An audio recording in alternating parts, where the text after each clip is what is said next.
جو صالح نیک ہونے کا دعویٰ کرے گا یا کوئی دوسرے کو صالح کہے گا، دونوں اس ترجمے کے مطابق اسلام سے خارج ہو جائیں گے۔ کتنا ظلم ہے۔ پھر کوئی اگر شہید ہونے کا دعویٰ کرے گا یا کوئی کسی کو شہید کہے گا کہ وہ فلاں ملک کی خاطر یا اپنی عزت کی خاطر یا اپنے مال کی خاطر، جیسے نبی صلی اللہ علیہ وسلم نے شہید کی مختلف اقسام بیان فرمائی ہیں، تو اس کے مطابق اگر شہید ہوا تو وہ دونوں دائرہ اسلام سے خارج، اس ترجمے کے مطابق۔ اور پھر یہ کہ خیر امم کس بات کی؟ خیر امم پھر تو شر الامم ہو گئی نا، کوئی خیر اس میں رہی نہیں باقی، یعنی یہاں تو کوئی نیک آدمی ہو ہی نہیں سکتا، شر الامم ہوگی، خیر الامم تو نہ رہے، نعوذ باللہ من ذالک۔ لیکن اس کو ریفیوٹ کرتی ہے قرآن شریف کی ایک اور آیت اس ترجمے کو، جو میں نے ابھی دوسرے علماء کی طرف سے بیان کیا ہے، جو کہ وہ بیان کرتے ہیں۔ اب جیسا کہ میں نے پچھلی دفعہ بھی عرض کیا تھا کہ قرآن کریم کی شان یہ ہے یفسر بعضہ بعضا، کہ قرآن کریم کے مضامین ایسے آپس میں مرتبط ہیں کہ ان کو ایک دوسرے سے الگ نہیں کیا جا سکتا، ان کو یکجائی نظر سے دیکھیں گے، ایک آیت دوسری آیت کی وضاحت کر رہی ہے، اس کا مطلب سمجھا رہی ہے۔ چنانچہ دوسری جگہ پہ اللہ تعالیٰ فرماتا ہے، سورۃ آل عمران کی آیت نمبر 194 ہے، مومنوں کی دعاؤں کا ذکر کرتے ہوئے اللہ تعالیٰ فرماتا ہے وَتَوَفَّنَا مَعَ الْأَبْرَارِ، کہ مومنوں کی ایک دعا یہ ہوگی کہ اے اللہ ہمیں نیک لوگوں کے ساتھ وفات دے دے۔ اب یہاں لفظ وہی ہے، ماں کا لفظ ہے وہ جو وہاں پہلے بیان کیا گیا ہے۔ تو کیا اس کا یہ مطلب ہے کہ جب کسی نیک آدمی کی وفات ہو تو ہماری بھی جان لے لے؟ اور یا کبھی آج تک ایسا ہوا ہے؟ نیک لوگ فوت تو ہوتے ہی رہے ہیں امت مسلمہ میں شروع سے لے کے آج تک، اور آئندہ بھی ہوتے رہیں گے۔ کیا ہر مسلمان کی جان اسی وقت لے لینی چاہیے؟ یا آج تک اگر یہی ترجمہ کیا جائے تو کیا آج تک یہ دعا کسی مسلمان کی قبول ہوئی کہ ایک اگر نیک آدمی اپنا فوت ہوا تو ساتھ اس کی جان بھی لے لی جائے؟ ظاہر ہے بالبداہت یہ بات غلط ہے، چسپاں نہیں ہوتی۔ اب معیار یہ ہے ترجمے کی صداقت کا، وہ جیسے وہ بیان کرتے ہیں نا کہ پیمانہ وہی درست ہوتا ہے جو دودھ کو بھی اسی طرح ماپے اور پانی کو بھی اسی طرح ماپے، گز وہی درست ہوتا ہے جو لٹھے کو بھی یا کھدر کو بھی اسی طرح ماپے جیسے ریشم کو ماپے۔ اگر ریشم کی دفعہ لمبا یا چھوٹا ہو جائے یا کھدر کی طرح دفعہ لمبا یا چھوٹا ہو جائے تو پھر وہ گز درست نہیں ہے، وہ پیمانہ درست نہیں ہے، پیمانے کو درست کرنے کی ضرورت ہے۔ چنانچہ یہ ترجمہ آپ یہاں کر کے دیکھ لیں، فٹ ہی نہیں آتا۔ اچھا، پھر یہی نہیں کہ یہ ہم اپنی طرف سے نہیں کہتے، چنانچہ پرانے جو مفسرین گزرے ہیں انہوں نے اس کا کیا ترجمہ کیا ہے۔ میں ایک وقت کی مناسبت ہے صرف ایک مثال بیان کرتا ہوں۔ تفسیر بیضاوی میں اس آیت کا جی عامر صاحب اگر آپ مجھے اجازت دیں ہم یہاں سے اگر آگے چلیں، کیونکہ جو بالکل آپ ابھی جواب مجھے دینے لگے اس کی ہمیں بڑی ضرورت ہے، کیونکہ ایک سوال بھی آیا ہوا ہے، تو آپ اگر ہمیں اجازت دیں کہ ہم یہاں سے آگے ابھی بات کو بڑھائیں اور پھر دوبارہ اس طرف واپس آ جائیں۔ میں معذرت کے ساتھ، لیکن آپ کو پتہ ہے وقت کتنا ہمیں تنگ پڑ جایا کرتا ہے آخر پہ۔ اچھا، یہاں سے ہم آگے اب اس کو بات کو چلائیں گے۔ ابھی مجید عامر صاحب نے بڑا ہمیں خوبصورت طریقے سے اس بات کو سمجھایا کہ قرآن کریم میں جو ہے وہ امتی نبیوں کا ذکر ہے، بالکل ہے، کیوں نہیں ہے۔ حضرت اقدس مسیح موعود علیہ السلام کی کتب کا مطالعہ کیا جائے تو اور بھی یہ بات کھل کے سامنے آتی ہے، جہاں پہ حضرت اقدس مسیح علیہ السلام بروزی نبی کے مفہوم کو بیان فرماتے ہیں، اور تو وہاں پہ حضور نے امتی نبی کے تصور کو، پھر حقیقت الوحی حضور حضرت مرزا غلام احمد صاحب قادیانی علیہ السلام کی تصنیف لطیف، اس میں حضور نے امتی نبی کے تصور کو بڑے وضاحت کے ساتھ بیان فرمایا ہے۔ اپنی ناظرین کی سہولت کے لیے اس لیے ہم ساتھ یہ بتا دیتے ہیں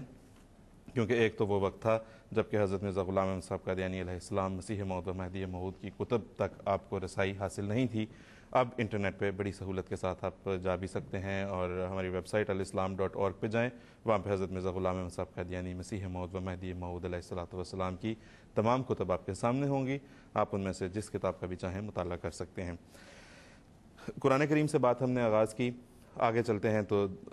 ظاہر ہے اس کے بعد سب سے زیادہ مستند حوالہ ایک مسلمان کے پاس حدیث کا ہے۔ تو مومن صاحب آپ سے ہم یہاں پہ یہ پوچھنا چاہتے ہیں کہ حدیث کی روح سے بھی بہت سے جہاں پہ اور طریقے سے حضور نے معیار بیان فرمائے صداقت کے، مسیح موعود آنے والے مسیح اور مہدی کے، اس میں یہ تھا کہ کچھ زمانی اعتبار سے کچھ علامتوں، کچھ نشانیوں کا بھی ذکر فرمایا حضور نے، جس میں کہ بتایا گیا کہ آنے والے وقت میں، جس وقت میں مسیح موعود اور مہدی نے ظاہر ہونا ہے، اس وقت یہ نشانیاں سامنے آئیں گی۔ تو اس حوالے سے کچھ حدیث ہمیں بتائیں جس سے یہ معلوم ہو۔ جی سب جیسے آپ نے زمانی علامتوں کا ذکر کیا ہے، حضرت رسول کریم صلی اللہ علیہ وسلم نے مسیح موعود کے زمانے کی علامتیں بیان کرتے ہوئے کئی ایک علامات ایسی بیان کی ہیں کہ جن کا پورا کرنا انسان کے اختیار میں ہی نہیں ہے۔ مثلا یہ نہیں فرمایا کہ وہ اس کا نام یہ ہوگا، اس کے باپ کا نام یہ ہوگا، اس کی ماں کا نام یہ ہوگا، کیونکہ اگر ایسا فرماتے تو کئی ایک لوگ ایسا دعویٰ کرنے والے پیدا ہو جاتے جو ان ناموں کے ساتھ اٹھتے اور یہ دعویٰ کر دیتے، بلکہ آپ نے علامتیں ایسی بیان فرمائی ہیں جو کہ سینکڑوں سال کے تغیرات کے بعد آ کر پوری ہوئیں، اور اگر انسانوں کی ایک جماعت نسلاً بعد نسلاً بھی کوشش کرتی رہتی تو وہ ان علامتوں کے پورا کرنے پر قادر نہیں ہو سکتی تھی۔ ایسی ہی ایک علامت جس کا آج میں ذکر کروں گا، یہ رسول کریم صلی اللہ علیہ وسلم نے بیان فرمائی، اور یہ صحیح مسلم میں درج ہے، اور رسول کریم صلی اللہ علیہ وسلم نے فرمایا کہ مسیح موعود کے دور میں وَلَا يُتْرَكُنَّ الْقِلَاسُ فَلَا يُسْعَىٰ إِلَيْهَا، کہ مسیح موعود کے زمانے میں سواری کی اونٹنیاں ترک کر دی جائیں گی اور لوگ ان کی طرف توجہ نہیں کریں گے۔ چنانچہ آپ دیکھ لیجئے کہ سینکڑوں سال تک اونٹ جو تھے، نبی کریم صلی اللہ علیہ وسلم کے بعد سینکڑوں سال تک اونٹ بار برداری اور ذریعہ نقل و حمل کے طور پر ایک اہم ترین چیز متصور ہوتے رہے، بالخصوص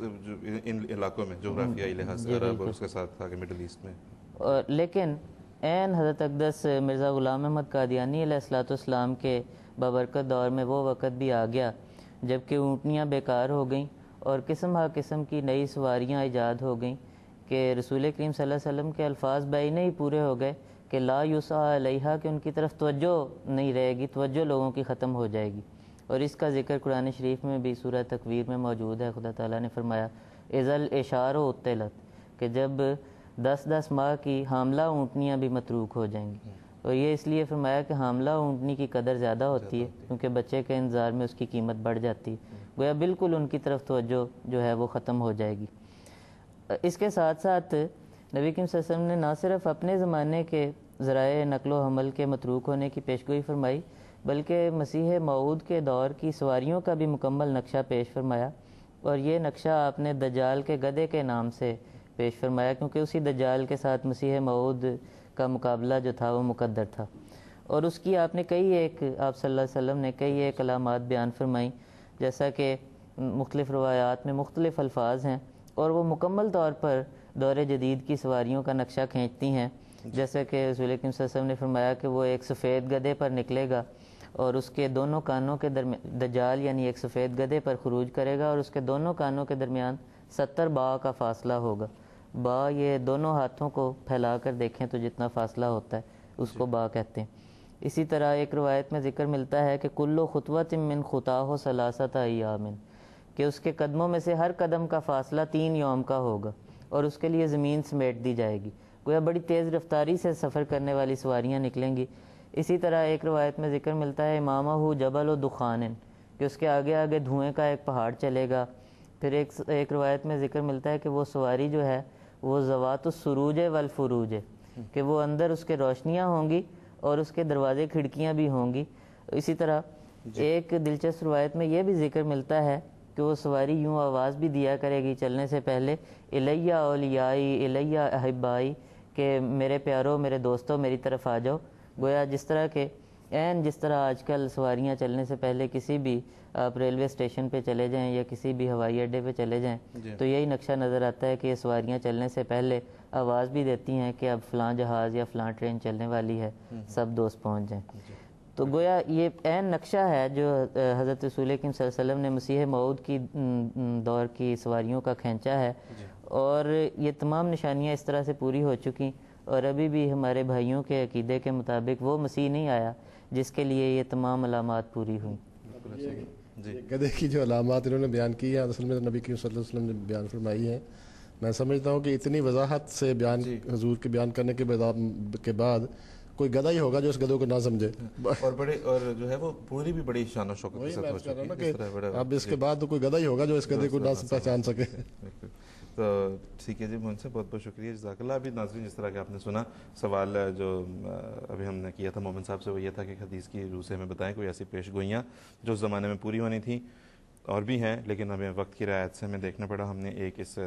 پیش گوئی کا ذکر کیا جو رسول کریم صلی اللہ علیہ وسلم نے فرمائی تھی۔ آج کے دور میں ہم دیکھتے ہیں کہ کس شان و شوکت کے ساتھ یہ پیش گوئی پوری ہو چکی ہے، اور یہی وہ زمانہ ہے جس میں کہ حضرت مرزا غلام احمد صاحب قادیانی علیہ الصلوۃ والسلام نے دعویٰ فرمایا۔ وہ دراصل اس جو ٹیکنالوجی کے بوم کا آغاز تھا وہی زمانہ بنتا ہے جس میں کہ حضرت اقدس مسیح موعود علیہ الصلوۃ والسلام نے دعویٰ فرمایا تھا۔ یہاں سے ہم آگے بڑھیں گے. پچھلے پروگرامز کا پیٹرن ہم آج بھی فالو کریں گے. ہم نے قرآن کریم کی بات کی, رسول اللہ صلی اللہ علیہ وسلم کی حدیث مبارکہ کی بات کی. ایک اور معیار جو ہم دیکھتے آئے ہیں پچھلے پروگرامز میں بھی, آج بھی ہم دیکھیں گے, وہ ہے وہ پیش گوئیاں جو کہ حضرت مسیح موعود علیہ الصلوۃ والسلام نے فرمائیں, یعنی کہ پیش خبریاں آئندہ آنے والے واقعات سے متعلق جو حضرت اقدس مسیح موعود علیہ الصلوۃ والسلام دیتے رہے. اس میں ہم نے پنڈت لیکھ رام کی بات کی, الیگزینڈر ڈوئی کی بات کی, اور پیش گوئیوں کا ذکر ہوا.